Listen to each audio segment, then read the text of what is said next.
প্রিয় ছাত্রছাত্রী বন্ধুরা, আসসালামু আলাইকুম রহমতুল্লাহ। আমি আবারও তোমাদের মাঝে আরেকটি অনলাইন ক্লাসের জন্য আসলাম।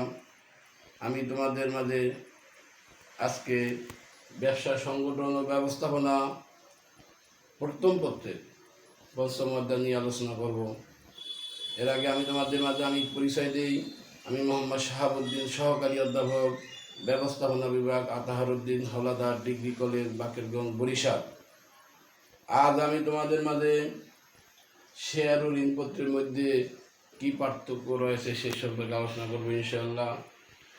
শেয়ার একটা ইংরেজি শব্দ, এর বাংলার আবিধানিক অর্থ হইল অংশ। কোম্পানির মোট মূলধনকে কতগুলো ছোট ছোট ও সমান এককে বিভক্ত করা হয়। এর একটি বাক্যে এক একটি শেয়ার বলা হয় এবং এই শেয়ার যারা ক্রয় করবে তাদেরকে শেয়ার হোল্ডার বলা হয় এবং এই শেয়ার হোল্ডারদের মাধ্যমে যে অর্থ সংগ্রহ করা হয় সেটিকে বলা হয় শেয়ার মূলধন। আর ঋণপত্র হইল যে ঋণ স্বীকৃতিপত্রের মাধ্যমে পাবলিক লিমিটেড কোম্পানি জনগণের কাছ থেকে ঋণ সংগ্রহ করে সেটিকে বলা হয় ঋণপত্র। Private public limited company share বিক্রি করে যেভাবে মূলধন সংগ্রহ করে, ঠিক যদি মূলধনের দরকার হয় তাহলে ঋণপত্র বিক্রির মাধ্যমে কোম্পানি অতিরিক্ত অর্থ সংগ্রহ করে। তবে শেয়ারের মাধ্যমে যে অর্থ সংগ্রহ করে সেটিকে বলে শেয়ার মূলধন এবং সেটা কোম্পানির আসল মূলধন। কিন্তু ঋণপত্র বিক্রি করে যে অর্থ সংগ্রহ করে সেটাকে আসলে মূলধন বলা হয় না, সেটাকে বলে ঋণ, অর্থাৎ ধার করা মূলধন। এই ঋণপত্রের মধ্যে ঋণের পরিমাণ, ঋণ পরিশোধের মেয়াদ, সুদের হার, তারপরে কিভাবে এই ঋণের টাকা পরিশোধ করবে, প্রত্যেকটা বিষয় পুঙ্খানুপুঙ্খানুভাবে লেখা থাকে। শেয়ার সাধারণত কোম্পানি গঠন করার সময় এই শেয়ার বিক্রি করে শেয়ার মূলধন সংগ্রহ করে, কিন্তু ঋণপত্র তোমার কোম্পানি গঠন করার পরে যদি অতিরিক্ত কোনো অর্থের দরকার হয় তখনই মূলত এই ঋণপত্র এখানে বিক্রি করা থাকে। ঋণপত্র হইল একটি ঋণের স্বীকৃতিপত্র। এই ঋণপত্রের মধ্যে ঋণদাতাদের নাম উল্লেখ থাকে এবং এই ঋণ কিভাবে পরিশোধ করবে, কতদিনের মধ্যে পরিশোধ করবে, কিভাবে এই টাকা পরিশোধ করবে, প্রত্যেকটা বিষয় এখানে লেখা থাকে। এখন আমরা জানবো যে শেয়ার ও ঋণপত্রের মধ্যে কি কি পার্থক্য রয়েছে। প্রথম পার্থক্য হল প্রকৃতি। প্রকৃতি হইল শেয়ার হইল কোম্পানির মূলধন সংগ্রহের একটি কাজ, আর ঋণপত্র হইল কোম্পানির মূলধন সংগ্রহ করার একটি কাজ, কিন্তু সেটাকে মূলধন বলা হয় না, সেটিকে হলো কোম্পানির একটি ধার করা ঋণ। উদ্দেশ্য, শেয়ার বিক্রি করার মূল উদ্দেশ্য হইল যে কোম্পানির মূলধন সংগ্রহ করা, আর ঋণপত্রের উদ্দেশ্য হইল কোম্পানির অতিরিক্ত অর্থের দরকার হলে দীর্ঘ মেয়াদের জন্য বাহ্যিক অর্থ সংস্থানের একটি উদ্দেশ্য। এখানে মূল উদ্দেশ্য হইল অর্থ ধার করা। মালিকানা, এই শেয়ার যারা ক্রয় করবে তারা কোম্পানির আসল মালিক, কিন্তু ঋণপত্রের মালিকেরা এই কোম্পানির কোনো মালিকানা নয়, এরা হইল কোম্পানির একজন পাওনাদার। এরপর আছে মূলধন। শেয়ার বিক্রি করে এই মূলধন সংগ্রহ করা হয়, কিন্তু ঋণপত্র বিক্রি করে মূলধন সংগ্রহ করা হয় না, এটিকে বলা হয় ধার করা একটি মূলধন।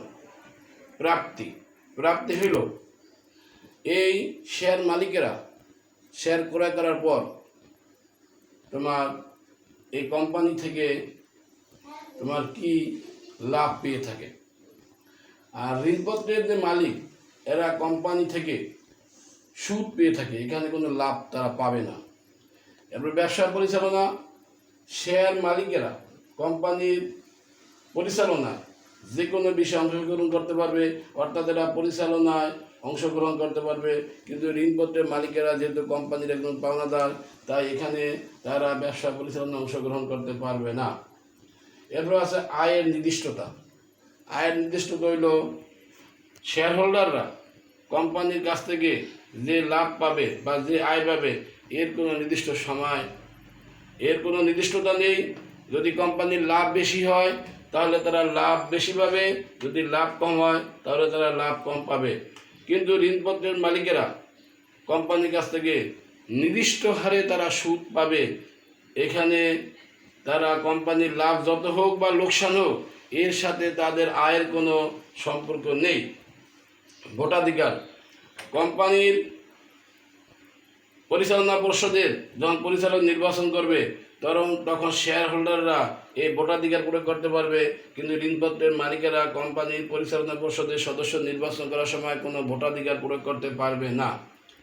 এবার লাভ লোকসান ও দায়, শেয়ার হোল্ডাররা কোম্পানির লাভ লোকসানের সাথে এবং দায়ের সাথে সরাসরি সম্পর্ক থাকে।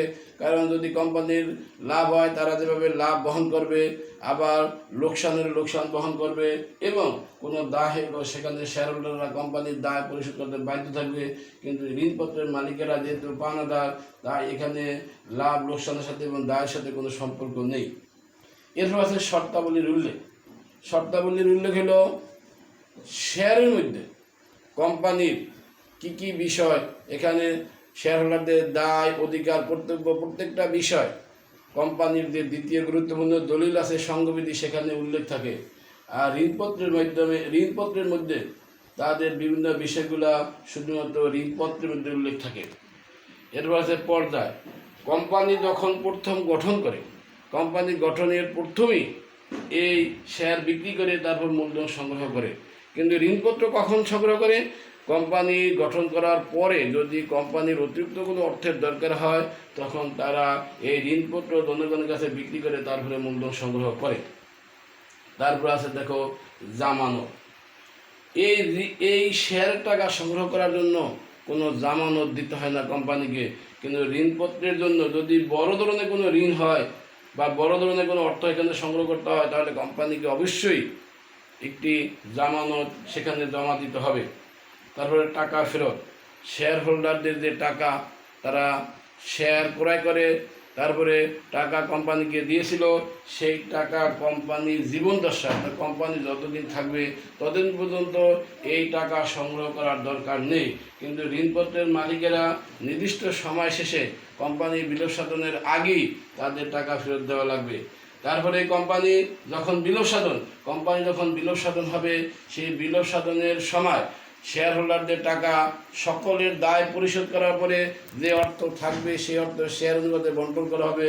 কিন্তু ঋণপত্রের টাকা কোম্পানি বিলোপ সাধন করার আগেই তাদেরকে পরিশোধ করতে হবে। এখানে কোনো লাভ লোকসানের সাথে জড়িত নয়, কারণ ঋণের টাকা পরিশোধ করার পর যে টাকা থাকবে সেটাই হলো কোম্পানির সম্পদ এবং সেটাই সাধারণত শেয়ার হোল্ডাররা এখানে ভাগ করে পাবে। এই হলো মূলত শেয়ার ও ঋণপত্রের মধ্যে পার্থক্য। আচ্ছা, গত ক্লাসে আমরা প্রাইভেট লিমিটেড কোম্পানি এবং পাবলিক লিমিটেড কোম্পানির মধ্যে কী পার্থক্য সেটা আলোচনা করেছিলাম। পাবলিক লিমিটেড কোম্পানি হলো বড় ধরনের কোম্পানি, আর প্রাইভেট লিমিটেড কোম্পানি হলো ছোটো ধরনের কোম্পানি।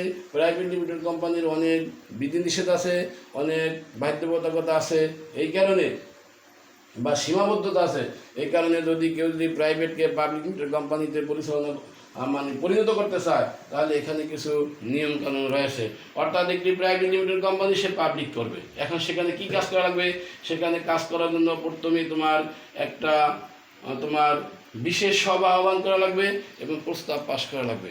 অর্থাৎ প্রাইভেটকে পাবলিকে পরিণত করতে হইলে শেয়ার হোল্ডাররা সকলে মিলে একটা বিশেষ সাধারণ সভা আহ্বান করবে এবং সেখানে সকলে মিলে একটা প্রস্তাব পাশ করবে যে আমরা প্রাইভেটকে পাবলিকে পরিণত করতে চাই।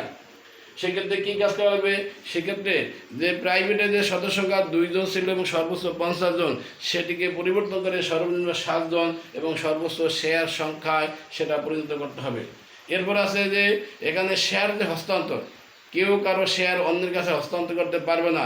এই যে শেয়ার হস্তান্তরের যে অযোগ্যতা সেটাকে পরিবর্তন করে শেয়ার হস্তান্তর যোগ্য, এই কথাটা সেখানে লেখা লাগবে। এরপর আছে শেয়ার ও ঋণপত্র জনগণের কাছে বিক্রি করতে পারবে না। এই যে শেয়ার ও ঋণপত্র বিক্রি করতে পারবে না, এই কথাটাকে বাদ দিয়ে তারা শেয়ার ও ঋণপত্র বিক্রি করতে পারবে, এই কথা এখানে লেখা লাগবে। এরপরে এই বিষয়গুলো সমস্ত কিছু পরিবর্তন করার পরে তার একটা কপি নিবন্ধকের নিকট দাখিল করতে হবে। নিবন্ধকের নিকট দাখিল করার পরে নিবন্ধক যদি দেখে যে সকল বিষয়গুলো এখানে মানে সুন্দরভাবে তোমার পরিবর্তন করেছে এবং আইনের কোনো বাধা নিষেধ এখানে নেই, তখন নিবন্ধক সন্তুষ্ট হয়ে নিবন্ধন বইতে রেজিস্টারে প্রাইভেট লিমিটেড কথাটি বাদ দিয়ে সেখানে পাবলিক লিমিটেড কথাটি সেখানে অন্তর্ভুক্ত করবে। এরপরে করার পরে দ্বিতীয় যে কাজ সেটিকে বলে বিবরণপত্র প্রচার করতে হবে।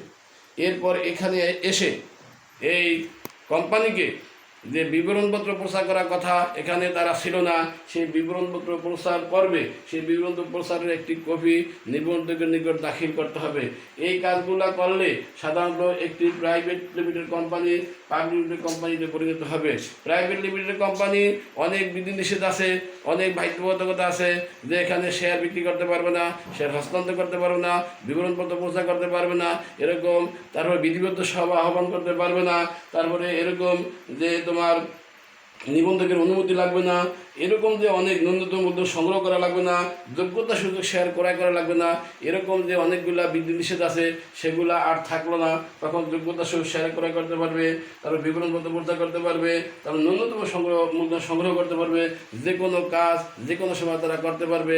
এই কাজগুলা যদি করতে চায় তাহলে অবশ্যই প্রাইভেটকে পাবলিক লিমিটেড কোম্পানিতে পরিণত করতে হবে।